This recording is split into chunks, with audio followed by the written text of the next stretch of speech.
Comic dialogue characters speak words we write true, but weird sound not good for story? Let's talk about some tips for writing good dialogue. Hey, Walter here, doing what I can to make comics easier because it shouldn't be overwhelming or daunting to tell your story.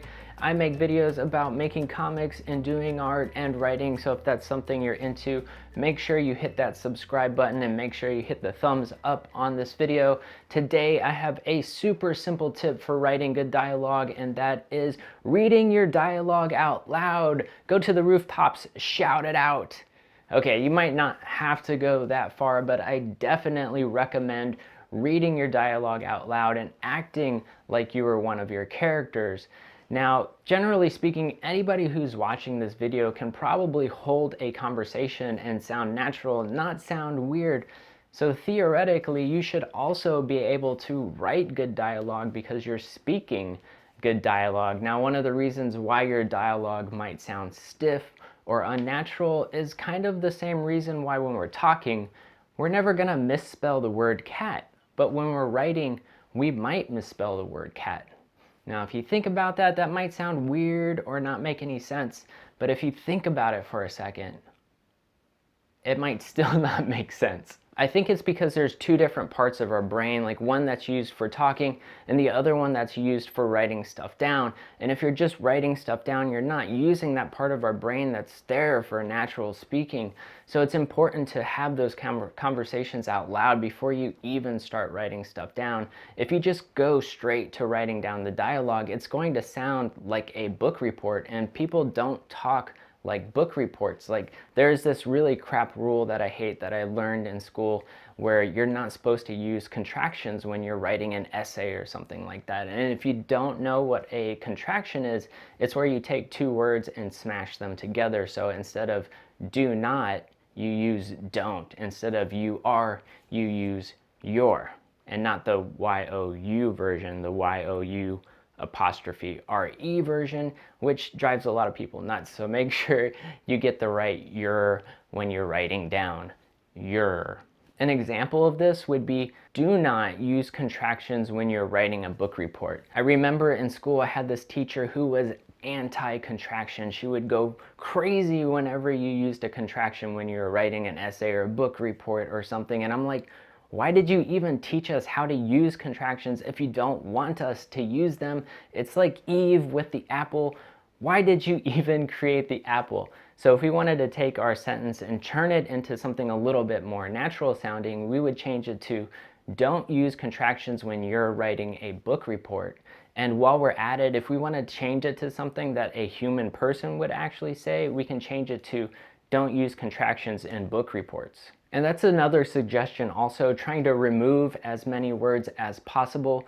Too many words are going to complicate the reading experience, and it can also start draining the reader. It is a comic after all. Do not make me read. And the added bonus to that also is the less words you have, the less room it's going to take up, and the less art is going to be covered up. Which brings us to another thing about character voice or character personality coming across in the dialogue. Now, if you are acting out your dialogue, you're going to be like invoking your character when you're doing that. So your character is going to naturally come out when you are acting out that dialogue. So that is a good way for that character to come across. Now, you might have this urge to kind of add slang or phonetics to your dialogue to make the character sound like they come from a certain region, like a redneck or something. You might write down, "Y'all gone and done it now, you yellow-bellied pig." Now, that sounds, well, it might sound good, I don't know. It might have sounded horrible when you're acting that out loud, but if you go to write that down, it's gonna look like this, which is really hard to read, at least for me. I would have to look at that, stop reading, decipher it, decode it, translate it, so that I knew what it said, and that's going to take me out of the story. And you can accomplish the same thing by just tossing in the occasional y'all in there, and it's going to have the same effect. Plus, I think the story, the situation, the mannerisms of the character are also going to translate that across to the reader, so they'll understand that this character is a redneck without having to go through all those phonetics. Now, if you are trying to localize a character to a certain region, Google is really helpful for looking up slang terms and terminology from certain locations. Like I looked up a lot of British slang when I was writing my book Shiver Bureau. So that's a good way to find some terms that are going to make your character sound like they came from a certain place. But I would say use this pretty sparingly because you don't want to overdo it, because at the end of the day, if you were to transcribe everything everybody in the entire world said and you were to look at each of those transcriptions, I would say they were fairly close. Like some of us might have our own like catchphrases, like I say true to almost anything anybody says to me. That's just like my natural thing to say. Some characters might say like, oh crap, or jinkies, for all you Scooby-Doo fans out there. So I wouldn't push it too hard. Like small is better than overdoing it. So I would just say, you know, sprinkle it in there for effect, but don't go crazy with it because it's going to become tiring to look at that and read it over and over again. But what if you do have a character that doesn't talk like everybody else? Like maybe you have a character that is hyper intelligent. Obviously that character is probably not going to speak the same as the rest of us. Now, if you are a hyper genius, congratulations, the jury is out on the rest of us. So the rest of us, when we have to write a character that is smarter than we are, I would suggest not trying to sound smarter than you are because it's going to come across sounding fake.